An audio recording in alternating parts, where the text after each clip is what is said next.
e vamos dar início a mais uma conversa eclética. E hoje eu estou com uma convidada mais que especial. Ela é cantora, é advogada, é produtora, articuladora cultural, escritora, mãe, esposa, diretora da Mulher da OAB Espírito Santo. E hoje vamos falar de um assunto sobre um tema que tem chamado muita atenção. É um tema urgente, necessário e que impacta diretamente a vida das mulheres aqui do nosso estado. Seja muito bem-vinda, doutora Tusa Machado. Obrigada, Luciene. Olha que honra estar aqui nesse espaço. Eu adoro vir em lugares onde tem mulheres falando e uma jornalista tão competente com seu trabalho tão especial por meio da revista e agora nesse podcast incrível. Eu agradeço muito por esse convite, estou muito honrada, tá? Eu estou muito feliz aqui com a sua presença, ainda mais esse Que apresentação assunto especial. Não é? Nossa, adorei essa introdução, né? Olha só, e olha que nós já trabalhamos juntas. Verdade. Trabalhamos juntas lá na Câmara da Serra. Foi, que eu na área da tempos bons, comunicação, né? e ela já no jurídico. É verdade, né? Tempo na maravilhoso. Procuradoria, né? Foi muito legal. Foi muito bom mesmo. Foi um tempo de grandes aprendizados para mim lá naquela Câmara lá, com o apoio de todos vocês lá, e a gente sempre tem um aprendizado maior, Com né? certeza. Cada etapa... E a gente fortaleceu, né? Olha quantos anos depois estamos juntas aí nessa é? caminhada e ver você brilhando com esse trabalho. E muito honrada de poder estar aqui, de verdade mesmo. Que alegria. Eu que fico muito feliz de ter aceitado o convite. E nós estamos vivendo aí uns momentos assim muito delicados, né? Eu quero começar já com esse assunto, porque logo no início da semana, né, esse assunto que chocou tanto aí a mulher, depois de Vitória estar com mais de 600 dias, né, sem apresentar um feminicídio. Sim. E foi acontecer justamente com a comandante da guarda, né, a Deise Barbosa. E morta aí pelo seu companheiro, que já tinha terminado, né, no decorrer das conversas que eu já ouvi aí em outras entrevistas, me parece que ela já estava tentando sair de um relacionamento, né, e que não teve jeito e aconteceu o inesperado que entristeceu todas nós. Eu acho que isso abalou tanto que foi parar até no Jornal Nacional, a primeira comandante mulher, né, depois de anos ter uma representante. E essa questão da mulher não ter classe social. Você vê uma mulher empoderada, né, uma mulher que ela transmitia essa segurança para as outras mulheres, né, sempre orientando. E o que me deixa mais triste também é saber que um homem que era para guardar, que era para proteger, né? Pelo menos é o que a gente vê, né? Numa farda, numa arma que vai nos proteger de bandidos, né? Verdade. E aconteceu inevitável. Como é que você vê essa situação? Olha, Luciene, a violência doméstica hoje no Brasil é um câncer, literalmente, que passa pela sua essência, e em todos os ambientes que eu falo disso, o pilar do que a gente está vivendo hoje da violência doméstica passa pelo machismo estrutural. A gente vive uma cultura onde ainda o homem, para se manter numa posição em que ele se coloca acima da mulher, ele ainda, para fortalecer isso, ele precisa muitas vezes agir com forma violenta para demonstrar o seu posicionamento. A gente entende que isso, dentro do machismo estrutural, passa pela misoginia, que é a propagação do ódio à mulher, que é uma forma de reforçar que ele precisa estar numa situação de dominância. Essa situação de dominância, ela ainda demonstra, por exemplo, quando o homem ele olha para aquela mulher e entende que ela é propriedade. E não importa, no caso da Deise, infelizmente, ela estando num lugar de destaque, numa liderança, ela tinha técnica para se defender, que a gente fala, vamos nos capacitar tecnicamente, né? Vamos aprender artes marciais, ter porte de armas. Ela estava capacitada tecnicamente para se defender. E não conseguiu se defender porque foi o trato, a técnica que ele usou, ele já sabendo de tudo isso, o bote, a forma covarde com que ele foi até ela e praticou o feminicídio, é de uma pessoa que de uma forma muito estrategista, eu preciso encerrar esse ciclo e já que não é da forma que eu quero, eu vou encerrar de uma forma trágica. Nem que para isso eu tire a vida da mulher. Então, a gente fala muito do feminicídio, fala muito da violência doméstica na observância desses sinais, que eles não começam lá no feminicídio, não começam lá na agressão física, começa muito antes. É numa brincadeira, num gesto, numa coisinha boba, né? Assim a gente tem a questão psicológica, que ela é muito presente. É o sinal assim, de alerta primeiro de todos, porque quando você vê que um homem não consegue admitir que você tem uma liberdade, que você possa se comunicar, que você tem, ele te priva, por exemplo, de se comunicar com outras pessoas, ele entende que ele é a única solução da sua vida e começa a te afastar dos seus amigos, traz esse diálogo, não permite que você se relacione com outras pessoas, nem de forma com a sua família, cria aquela dependência emocional, a dependência econômica. Ele não permite, por exemplo, que você trabalhe como justificativa de proteção.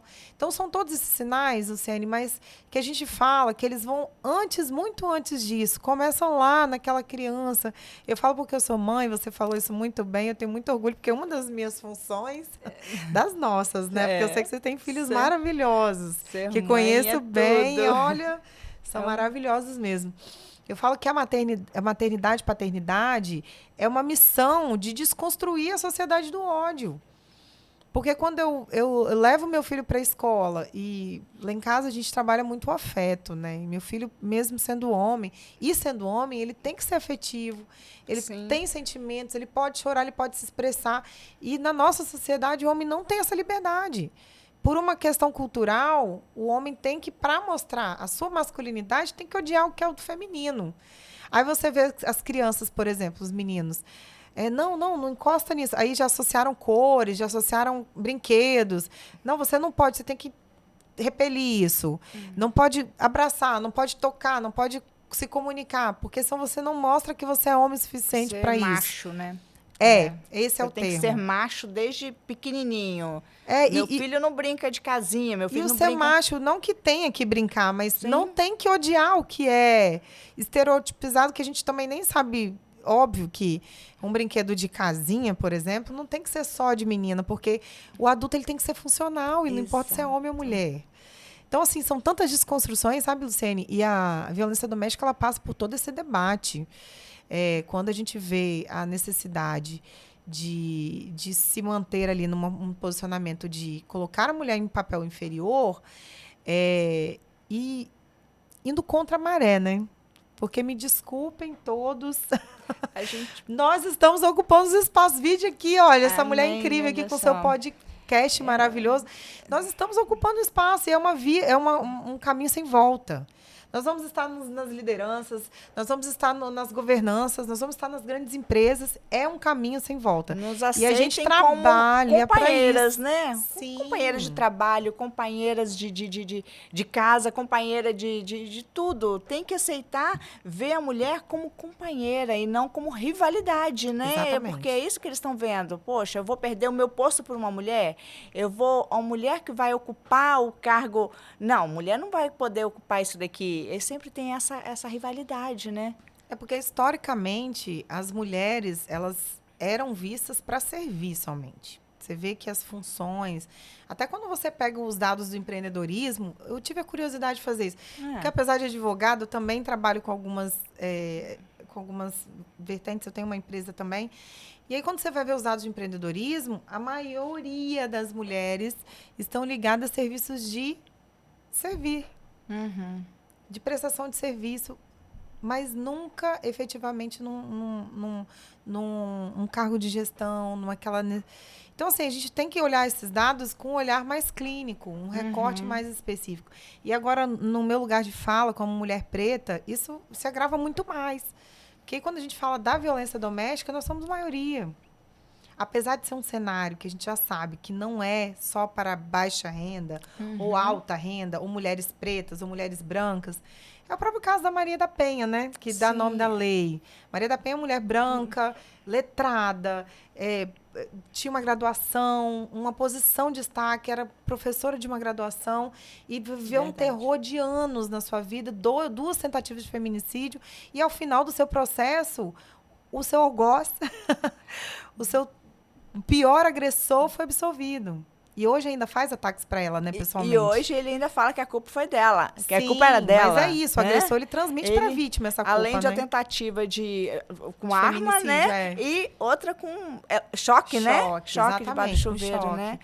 E aí você vê, né? A Maria da Penha, que hoje ela é tão conhecida por militar e a lei que existe graças ao trabalho dela, que relatou isso no livro, e por conta disso o Brasil foi penalizado, e só existe a lei por conta disso.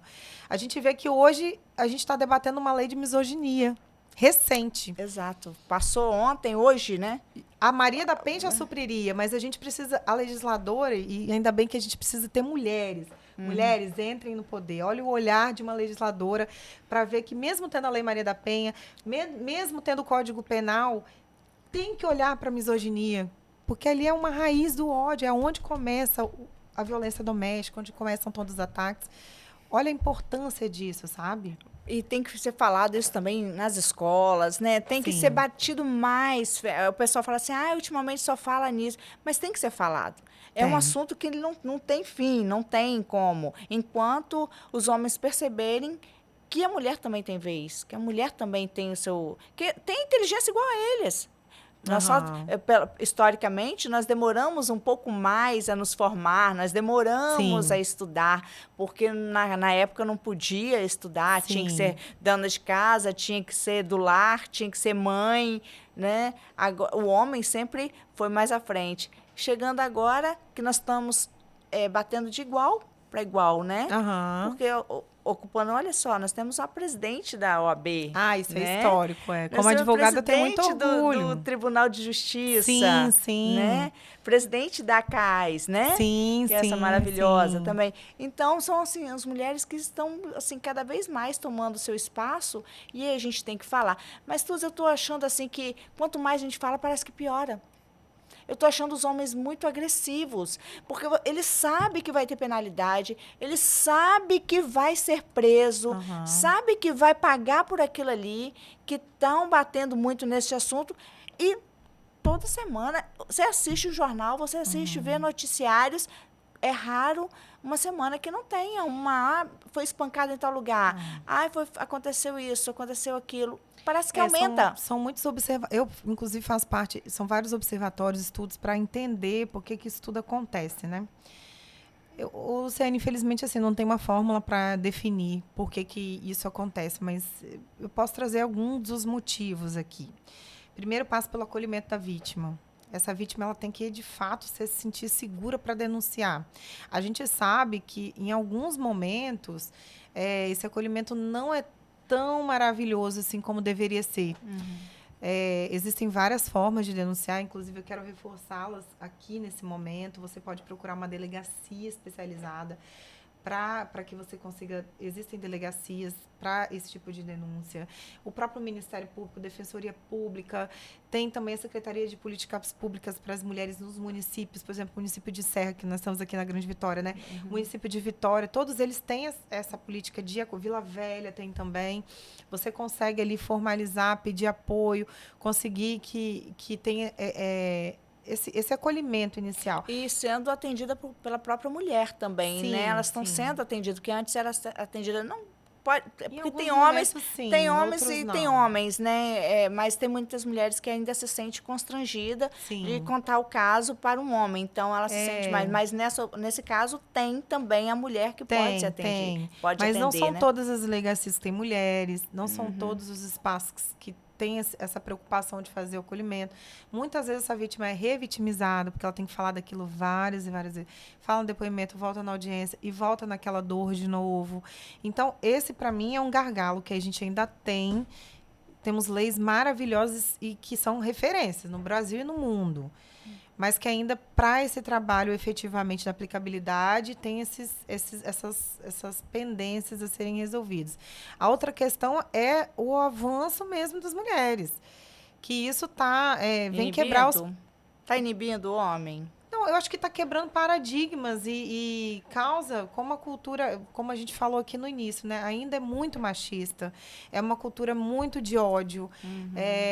A forma que, às vezes, esse agressor entende por parar é agredindo, é diminuindo, é verbalizando isso de forma moral. Nós falávamos aqui antes de começar, né? As meninas, elas precisam entender quais são os seus direitos. Porque a gente fala muito da mulher mais madura, mais velha. Mas adolescentes também. Mas as meninas estão sofrendo violência. Dos seus pais, dos seus namorados, dos seus ficantes, dos seus crushes, como dizem elas, E né? até de colegas também, né? Sim, das escolas, sim. tem que ter muito esse cuidado também com os adolescentes, Sim, né? Porque sim. esses jovens, eles já estão crescendo, assim, a gente, lógico que a gente não está generalizando, é claro que tem pessoas maravilhosas. Quando a gente fala do homem, do feminicídio, dessa grosseria e tal, é claro que tem os que se salvam, e muitos Sim, ainda, são graças a nossos Deus, são parceiros, muitos. inclusive, né, Luciene, com Exato. essa pauta, porque não é nossa, é da sociedade, é do mundo. Não adianta falar que é uma luta nossa. Inclusive, a gente cansa até, né? De falar para nós mesmos, porque a gente já sabe. A gente quer que o homem ouça também, que o homem fale, que o homem desconstrua, que ele não Isso aceite. é que é importante. Acredito que tem que trazer os homens, igual, por exemplo, a Guarda fez aí um trabalho, inclusive está até passando aqui, ó. A Guarda, essa foto inclusive, é lá da Guarda Municipal da Serra. Sim. Mas foi feito também em outros municípios, em Vila Velha também, e acho que não tenho certeza, se o menino subir um pouquinho, eu vou dar uma olhadinha, acho que tem, se ele subir um pouquinho essa matéria. Você tem como subir, amigo? Subir um pouquinho, porque tem os outros municípios também, que tem acho que Linhares, eu não lembro bem. Foi feito com os homens. Muito os legal. homens também estavam fazendo a questão do convite para defender essa mesma mensagem que as mulheres estavam passando, cada uma com a sua frase. Sim. Os homens também fizeram na cidade do interior. Se não me engano, acho que foi em Linhares. Eu achei maravilhosa esse vídeo. Foi um vídeo também que repercutiu muito. Verdade. E é isso, a gente tem que partir para esse contato, esse aviso. É porque é uma luta coletiva mesmo, Pode né? parar um pouquinho, amigo. Aí tem ali, eu acho que os municípios também. Mas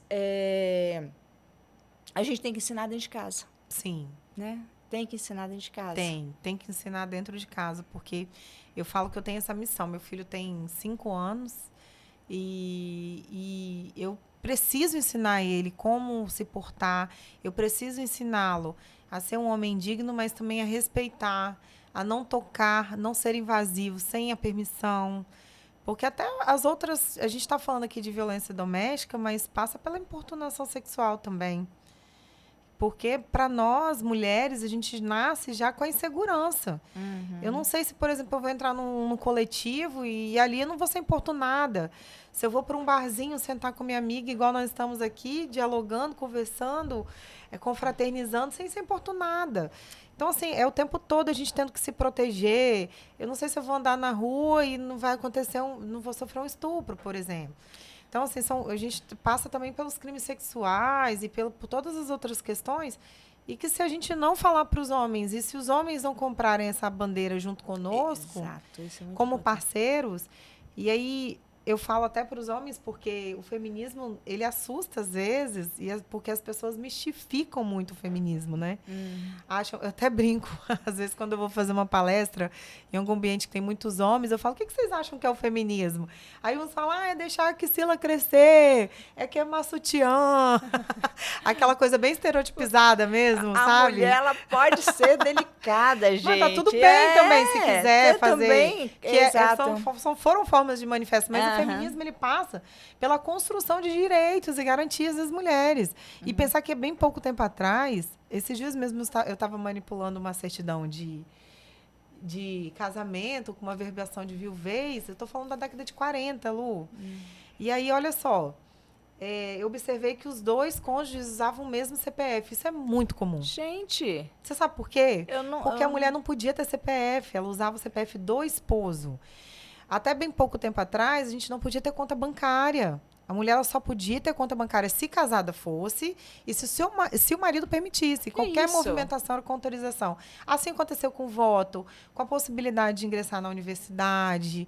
Isso tudo, você falou aí do início da corrida, e eu falo isso com um olhar jurídico, como advogada.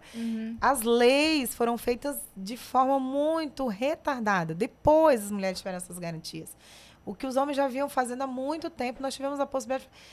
Eu digo que até, não me recordo agora se até 1940 ou 50, eu não vou trazer o dado para não... Jogar futebol era considerado crime para nós. Não é? E hoje nós temos aí, ó... Pensa, as mulheres grandiosas que estão dando um show no futebol, elas iam ser presas. Até narrando o jogo, né? Pensa. Hoje em dia, onde antigamente... Até bem pouco tempo atrás, ela que é dura, a gente dependia. E eu tô falando de 5 anos aqui. Eu sou do tempo que a mulher que ter autorização. os filhos levavam o nome do pai. Eu só E tenho o nunca nome do da meu mulher. pai. Olha Eu que só tenho o horror. nome do meu pai. Eu sou apaixonada pelo nome da minha mãe, sobre o nome da minha mãe. E eu só recebi. Eu falei, mãe, Pense. mas por que você colocava? Eu falei, porque na época eles que iam Foram lá. anos de silenciamento. E Então, meu colocavam. amigo que está assistindo esse podcast, que eu tenho certeza que muitos homens assistem também. Com certeza. Feminismo não é concorrência com os homens. A gente também não quer só queimar o sutiã. Então, pode queimar o sutiã, né? Mas não é isso. São essas garantias, essas conquistas que nós fizemos ao longo dos anos. E que foram muito suadas, foram muito difíceis para nós enquanto mulheres, né? Foi muita resistência. Eu falava com uma senhora hoje, hoje teve um lançamento muito importante aqui no estado, do Atlas sobre as mulheres, né? Para entender quais são as mulheres. Eu vi uma senhora de uma comunidade quilombola, e eu conversando com ela ali, eu falei, eu imagino o tanto de conhecimento que a senhora tem e o que a senhora fez para que hoje eu estivesse aqui como mulher preta, Que bacana. no espaço que ela falou assim, nossa, minha filha, me dá um orgulho te ver assim, como Maravilha. advogada. Eu falei, imagina quais foram as coisas que essa mulher passou e a voz que ela teve que levantar, o que ela precisou fazer para que hoje eu pudesse ocupar esse espaço, porque eu pudesse ter o direito de fazer uma graduação, de ser advogada, hoje estar numa posição de... E aí eu até digo que se estou hoje também, porque... A nossa presidente, eu preciso falar dela. Ai, com certeza. A doutora Érica Neves, que hoje está na liderança da advocacia capixaba, historicamente nunca tivemos, né? Em 92 anos a instituição e uma profissão extremamente masculinizada, mas a gente sabe que nós, enquanto advogados, somos maioria. Ela também entendeu que precisava voltar a olhar para a mulher advogada. Então, hoje estou como diretora da mulher também por uma mulher que está lá no cargo, que entende a importância de trazer outras mulheres. Porque não adianta também chegar, tá, Lu? Sim. Você Tem que chegar e fazer, né? Fazer e tem que trazer outras mulheres. Sim. Acabou também, a própria mulher também acaba sendo rival da mulher. E isso está acabando também. Porque eu vejo o trabalho da doutora Érica, da doutora do Ministério Público e da Kelly, por exemplo. Elas têm assim, um calor humano tão grande. Sim. Não é aquela coisa, aquela hierarquia, aquela coisa de chefia. É que eu mando, tem que coisa fazer com a hora acessível, marcada. né? Aí ficou tudo assim, tão mais humanizado, Sim, aquele olhar sim. humanizado e Sim, ela tem conseguindo essa envolver, característica, é e verdade. conseguindo envolver todo mundo. E a gente sente, a gente vê isso, a gente sente verdade. esse calor humano que realmente existe. É verdade. Tem essa. Eu acho importante isso quando uma liderança feminina chega e consegue trazer outras mulheres. Isso é grandioso demais, porque a sociedade nos vê como concorrentes e colocam a gente nesse papel de concorrentes. É como se eu estou ali, eu não posso trazer outra, e a outra já, em algum momento, eles sempre esperam que tenha alguma confusão, uma briga, porque eles criaram esse conceito. Quando, na verdade, nós somos uma potência. Somos maioria em muitas entidades, muitas coisas. Inclusive, são as que mais se capacitam, que mais estudam. Isso não sou eu que estou dizendo, tá? São os números. Isso é bom. As mulheres, elas têm, historicamente, elas têm um currículo mais extenso, por exemplo, de graduação, mestrado, doutorado. E, apesar de tão capacitada tecnicamente, não ocupam um terço dos cargos de poder e liderança. Então, se nós entendermos a potência que nós temos de nos unirmos e a capacidade de conseguir levantar e de puxar uma outra, acho que o mundo não aguenta não regaça. As mulheres também têm que se unir bastante. É aí, verdade, isso é verdade. E vamos falar aí dessa recente aprovação aí do Senado Federal, misoginia. O que muda Agora, a gente até puxou, você citou aí alguns exemplos Sim, aí, sim. mas o que muda essa aprovação? Então, o termo misoginia, a gente precisa só trazê-lo, quando eu odeio, quando eu me refiro à mulher com palavras de incitação ao ódio.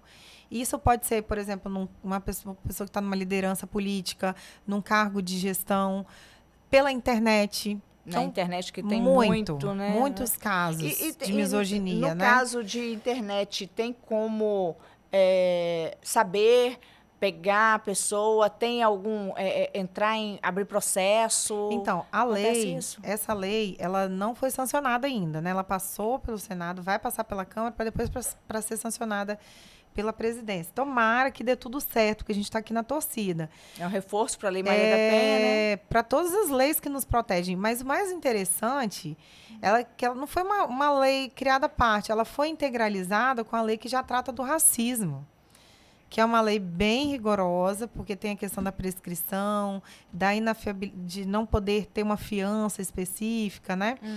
É um crime imprescritível, não tem fiança. Então, foi colocado o acréscimo para as questões de discriminação de raça, religião, cor, né? E a misoginia. Então, o projeto de lei, ele trata disso, de acrescentar na lei o termo misoginia para que tenha o mesmo peso de um crime de racismo, por exemplo. Então, essa observância foi muito interessante e muito importante nesse olhar.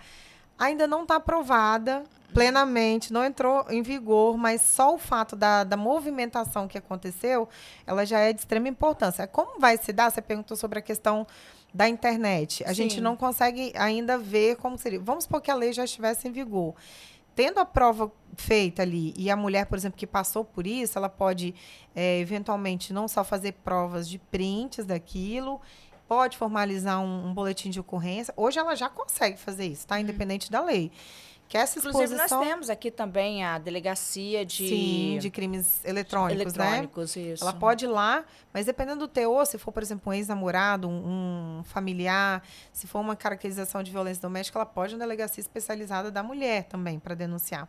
Porque na violência doméstica, isso é muito comum também, né? A gente chama isso de crime de ordem moral. Porque eles pegam depois filmagens, fotos, aquela coisa que você troca entre intimidades, né? Tá ali enquanto tá tudo bem, mas terminou. Que é difamação, aí né? vem querendo difamar a pessoa. A difamação é um crime contra a honra. Então, você começa a diminuir ou invadir a intimidade, a pessoalidade da pessoa e diminui isso. Isso é difamação. A injúria também, que acontece muito na internet, e a própria calúnia, né? Falar, você é isso, você é aquilo, você praticou esse ato, você é criminosa, enfim. Isso hoje já tem legislação para tratar disso, elas já podem fazer. Acontece que entrando nessa lei, ela sendo aprovada, a pena vai agravar e o rigor vai ser maior. Eu acho que eu estou realmente assim na expectativa de uma notícia tão ruim, né, que nós começamos aí essa semana com uma dor coletiva muito intensa com a morte da Deise, esse feminicídio tão cruel e agressivo, para uma notícia tão legal e tão positiva, né, que a gente torce muito para que dê tudo certo. Você acha que até deu uma puxada isso que aconteceu com a Deise para o andamento desse processo? Pode ser, eu não duvido que não pode ser que tenha acontecido. Foi muito triste mesmo. Mas é um PL, chocante. não é tão recente, não. É um PL mais antigo. Mas mesmo assim, acho que esses fatores, né, acabam fomentando isso, né?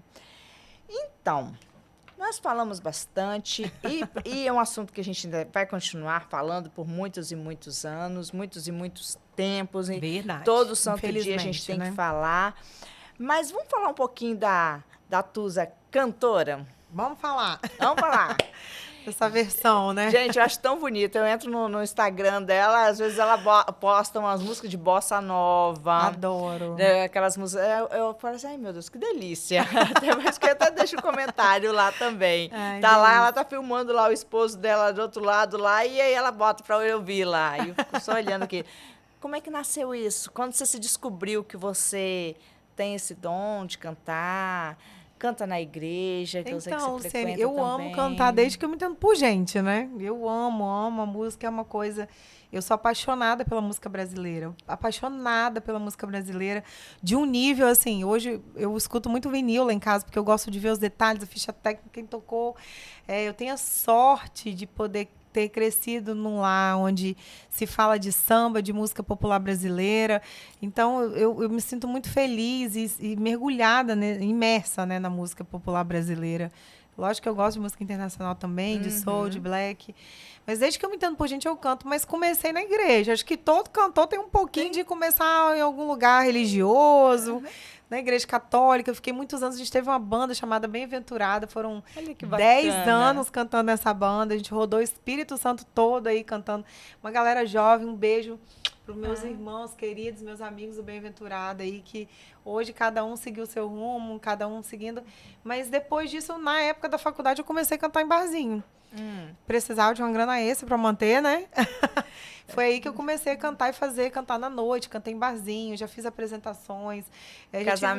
Casamentos. Na Câmara também você cantou. Cantei. Eventos de... Já cantei no Teatro da UFES, em vários eventos. O mais recente agora, o ano passado, teve um evento nosso. E aí nós trouxemos a Roberta Campos, que é uma cantora de MPB maravilhosa, uma grande compositora, que eu tenho uma alegria de ter conhecido, uma honra.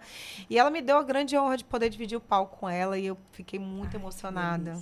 Foi uma coisa maravilhosa, incrível. Eu fiquei muito tocada. Então, assim, foi a última apresentação que eu tive de grande repercussão, assim, e que eu vou contar até morrer. Aí tá certa. Você já chegou a escrever alguma música? Então, só na minha intimidade, assim, nada que eu possa... Por que eu te pergunto isso? Porque eu sei que você gosta muito dessa... Eu sou mais intérprete do que compositora, você acredita?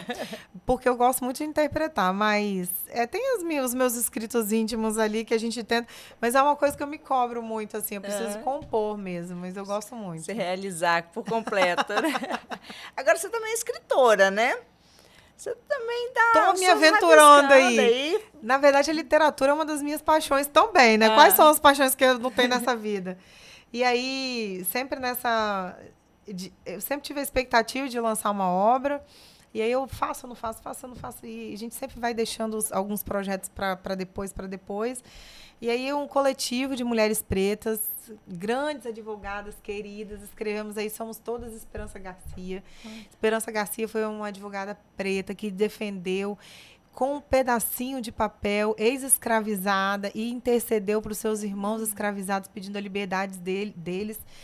Num pedaço de papel, mesmo não sendo bacharel em direito, a OAB a reconheceu como a primeira advogada do Brasil. Gente. Então, o nosso livro, ele leva aí esse nome, da Esperança Garcia, com isso muito orgulho. Você lembra mais ou menos? Foi na época da escravidão, né? No Império aqui do Brasil. Eu não vou conseguir trazer o dado exato da data agora, vou ficar te devendo, mas... E aí fizemos essa obra coletiva, onde cada advogada, cada jurista trouxe a sua contribuição. Como eu sou uma advogada familiarista também, atuo na área de direito de família, faço divórcio, inventário, entre as outras posições, eu quis falar da questão patrimonial da mulher negra. Quando a gente fala do divórcio, da dissolução da união estável, e eu trago um olhar para a solidão da mulher negra. Eu comecei a analisar dados e fatos e números sobre o quanto essa mulher negra ela é escolhida para se relacionar, e como ela é escolhida, como se dá esse relacionamento, muitas vezes de forma abusiva, agressiva, porque somos maioria quando a gente fala de violência doméstica, quando a gente faz esse recorte de raça, né? Quando fala de violência doméstica, o recorte é de gênero, mulher. Quando faz o recorte de raça, são as mulheres pretas as mais violentadas. E que sofrem violência. E com isso, elas abandonam a questão patrimonial porque elas ainda não são tão escolhidas em detrimento à mulher branca para ter um relacionamento formal. Você fala assim, Tuz, mas muitas mulheres pretas, elas se relacionam? Sim, mas as que casam, que formalizam, que têm um pacto antinupcial, que estão ali orientados, às vezes por falta de orientação, de instrução, ou por muitas vezes porque os homens de fato não querem. Para eu ter uma família mesmo, eu escolho uma mulher branca. Infelizmente, é uma realidade do racismo no Brasil. Racismo estrutural, racismo ideológico. Então, eu trouxe no nosso livro, nessa obra coletiva, tá lá, gente, somos todos Esperança Garcia, procurem lá a obra, está disponível para comprar na editora. Ai, que bacana. É uma editora capixaba. Eu não podia ter trago aqui uma obra para a gente compartilhar, mas foi essa a minha experiência. Mas eu tenho preparado algumas coisas aí, quem sabe sai uma obra minha, exclusiva. Tem algumas colegas também que a gente está querendo escrever alguma coisa. Já começou a rabiscar alguma coisa? Tenho publicado artigo recentemente. Essa semana, inclusive, a gente publicou um artigo na Gazeta sobre a questão do machismo estrutural. Tá bem legal também. E é isso. Eu quero te convidar também. Olha, tem o portal da Revista Eclética, que você pode escolher. Escreve no mínimo um artigo por semana. Vou ficar muito feliz em publicar. Escolhe o seu dia lá, Lu, vou poder te entregar um artigo todo sábado ou todo domingo. Escolhe um dia lá, fala, que chique. Publico lá seu artigo. Vamos providenciar isso, vai ser uma honra para mim. Eu escrevo sim, com certeza. Eu gosto muito do artigo. Quem escreve muito pra gente também é o Dr. Pedro Ferroza. Ele escreve, toda semana tem um artigo dele, muito interessante, muito bacana. E tem também economista, tem também o Manuel Góes também, que ele é apaixonado pela cultura, né? Ele fala muito da cultura do estado do Espírito Santo, e ele sempre está lá com o artigo dele também. Sempre enriquecendo. Isso, eu gosto de artigo que vem só enriquecendo o meu site. Só trazendo as pessoas curiosas para poder ver lá. E tem muita coisa boa no site da Revista Eclética. Tem mesmo, gente. Escrita lá, Revista Eclética com K, e tá lá no site. E ainda sobra tempo para ser mãe, né? Ser mãe e ser esposa. Como é que é a sua agenda diária, Tusa? Olha, bem corrido, tá? Muito louco. Agenda de mulher, mas o bom, sabe? Olha, eu vou falar uma coisa. É gratificante, né? O bom é que eu encontrei um parceiro muito especial. O João é uma pessoa que chegou na minha vida, meu amor, meu esposo, meu parceiro de vida, meu companheiro. Tão louco quanto eu. E toca também. Porque, a gente tem uma jornada enlouquecida, porque ele tem a produtora, a Jam Produções, e aí muitos desses eventos eu trabalho também como produtora junto com ele. A gente tem um evento que a gente tem um carinho, que nasceu na nossa casa, que é a feijoada do João. Inclusive, a gente está esperando você na próxima, agora dia 1º de novembro, por favor. Edição de 10 anos. Então, Feijoada do João é muito famosa, gente. É muito famosa. É um evento incrível, assim, a gente tem um carinho muito grande. E aí o João vem junto comigo. A gente tem essa rotina louca, assim, mas uma coisa que nós determinamos, nós dois, quando decidimos ter filhos, é ter filho, né? Que temos tem minha enteada querida, inclusive ontem foi aniversário dela. Um beijo, Júlia. Mas, assim, que a gente participaria mesmo da vida. Então, equilibrar esses pratinhos da maternidade, para mim, é estar com meu filho. Eu faço questão de fazer o dever de casa com ele, de levá-lo na escola, de saber como é que foi o dia, passar no judô, de levá-lo na terapia, de participar. E eu tenho a bênção de ter um filho superdotado. Eu gosto de falar isso porque as pessoas precisam entender sobre superdotação, funcionamento cerebral, como que é, os desafios e as alegrias de ter um filho superdotado, que é uma coisa incrível, ele é maravilhoso, a gente se diverte muito com tudo dele, que vem junto com a intensidade e tudo mais de gostoso que a superdotação traz. Mas, acima de tudo, meu filho é um grande presente para mim. Não posso nem falar, que você sabe como é que é mãe, né? Mãe coruja é ótima. Engraçado, Luciene, que por muitos anos eu não quis ser mãe, tá? Eu pensei Focou muito no trabalho, né? Nos assim. estudos, no trabalho. Eu achei, será que dá tempo mesmo? Será que é isso que eu quero? E o que eu acho legal hoje, voltando para a pauta do feminismo, que a gente sempre volta nela, né? Não tem jeito. Hoje a gente tem essa opção de decidir. Você quer ser mãe? Beleza. Se não quer ser, também tá tudo bem. E a gente precisa desconstruir isso também. Parar de cobrar a sociedade, parar de cobrar das mulheres esse papel. Porque sempre teve aquela questão, é uma escolha, uma privação, mas não casou até agora. Você tem que casar. Eu falo, mamãe me cobra muito, mas fala assim, você tem que arrumar um namorado, você tem que casar. Tem nada, como é né? Que você, não, como com todo respeito à sua mãe, querida. Como é que você vai terminar a sua vida? Eu falei assim, da mesma forma que a senhora e eu. Eu falei assim, né? Você casou. Infelizmente ficou viúva. Aí eu falei assim, tá, aí eu vou me casar. E se eu ficar viúva? Não é o caso, mas eu vou ficar sozinha, então por que não? Eu curtia o meu trabalho, curtia as amizades e tá tudo bem, tá tudo certo. Cada um fica livre, né? Não que a gente odeia os homens, né? Não, muito nós pelo gostamos dos homens. Muito pelo contrário. Eu adoro.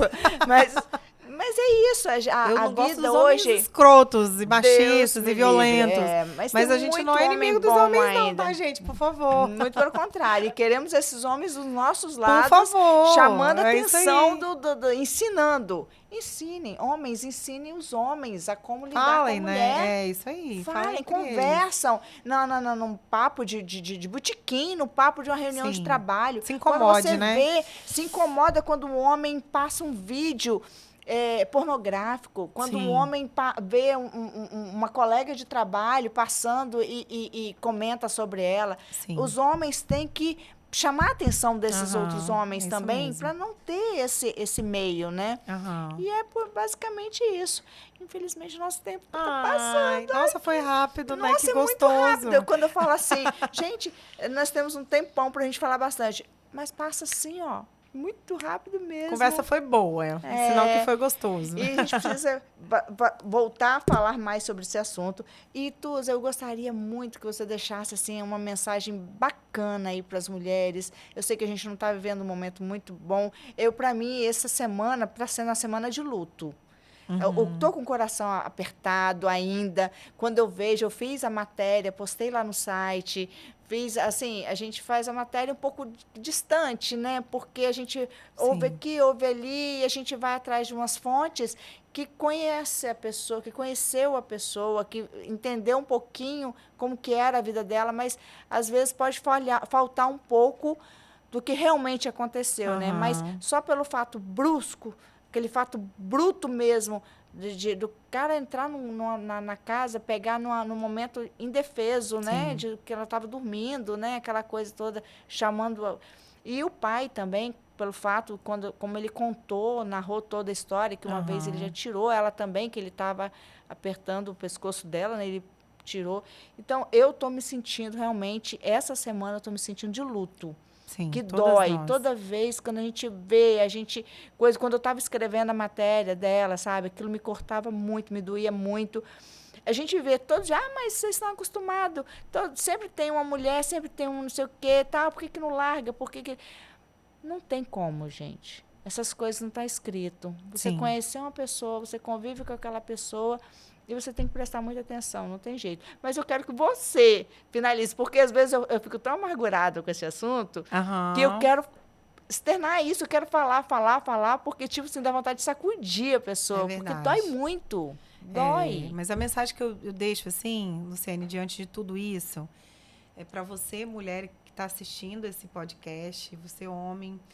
Primeiro, para as mulheres, eu quero dizer o seguinte: tenham força, sintam-se fortalecidas para terem coragem de sair de um relacionamento abusivo e violento. Não tenham percepção que estão sós, que vocês não estão. Nós estamos juntas nessa caminhada. Procure apoio de verdade. Não tenha constrangimento de pedir ajuda. Não entenda que isso é uma fraqueza, que você vai estar diminuída do que você já conquistou. Não é um passo para trás, ao contrário, você vai conseguir se libertar dessa situação. E eu convoco vocês, mulheres, vamos nos unir, vamos trabalhar juntas, vamos desconstruir essa imagem que a sociedade quer implantar para nós. Não que nós temos ou que fizemos, é que a sociedade quer dizer que nós não somos unidas. Vamos nos unir, eu acho que esse mês de março está aí para justamente a gente falar disso, né? Deixar um pouco a vida um pouco mais leve, né? Eu acho que nós temos que falar das nossas alegrias, das nossas conquistas, que foram muitas. E são muito maiores quando a gente se unir e fizer disso tudo uma grande festa. Uma coisa linda, porque a mulher tem essa beleza, né? Essa força. E a coragem de ocupar, de crescer, de vivenciar. Nós somos o fruto do amanhã, das conquistas e da luta. Então, eu convoco você, mulher, vem com a gente nessa jornada linda, incrível. E você, homem, por favor, né? Seja companheiro nosso nessa luta aí contra a misoginia, a violência doméstica, a importunação sexual e todas as outras pautas aí que a gente já conhece, já sabe, e depende também da sua parceria. Vamos trabalhar juntas. E é isso aí. Chegamos ao fim a mais um podcast. E segue a gente. Eu tenho o site revistaeclética.com.br, tem a revista, também está ancorada todas as revistas no site, Tem o podcast, perdão, tem o Instagram, tem o Facebook, Revista Eclética no Instagram. E sempre lembrando, o Eclética com K, tá, gente? Só o charminho aqui do K viradinho. Mas tá lá, Revista Eclética, onde se encontrar, tá lá. Dá uma curtida, uma mensagem e quem sabe você vai estar aqui, ó, conversando, batendo esse papo gostoso, bem eclético, numa forma bem leve de ser.